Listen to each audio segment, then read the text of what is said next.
Welcome once again, my friends, and thank you for stopping by to listen to an old storyteller. Today we have a Japanese tale, and the title of this story is Buying a Dream. A certain thickly populated village was governed by 6 chiefs, the oldest of whom lorded it over the other 5. One day he made a feast, brewed some rice beer, and invited the other 5 chiefs, and feasted them. When they were departing, he said, "Tomorrow each of you must tell me the dream which he shall have dreamt overnight, and if it is a good dream, I will buy it."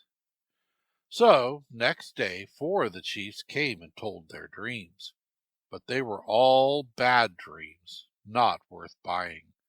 The 5th, however, did not come, though he was waited for at first, and then sent for several times.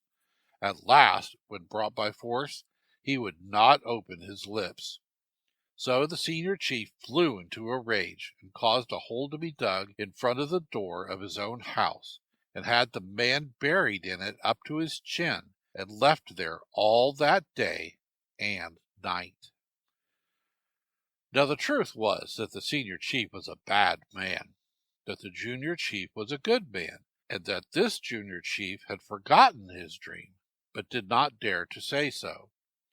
After dark, a kind god came and said, "You are a good man.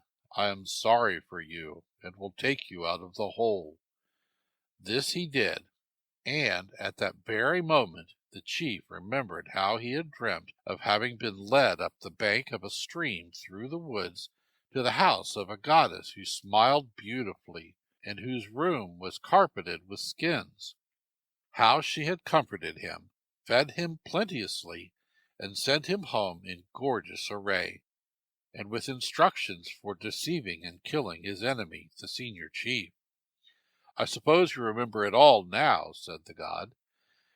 "It was I who caused you to forget it, and thus saved you from having it brought by the wicked senior chief, because I am pleased with the way in which you keep the privy clean, not even letting grass grow near it.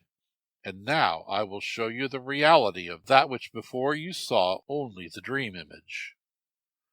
So the man was led up the bank of a stream through the woods to the house of the goddess, who smiled beautifully, and whose room was carpeted with skins. She was the badger goddess.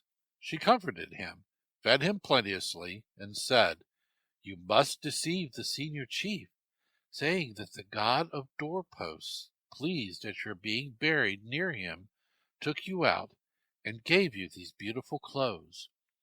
He will then wish to have the same thing happen to him."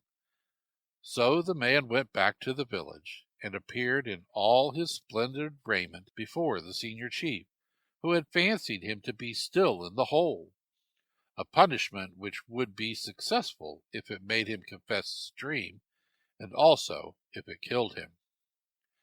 Then the good junior chief told him the lies in which the badger goddess had instructed him.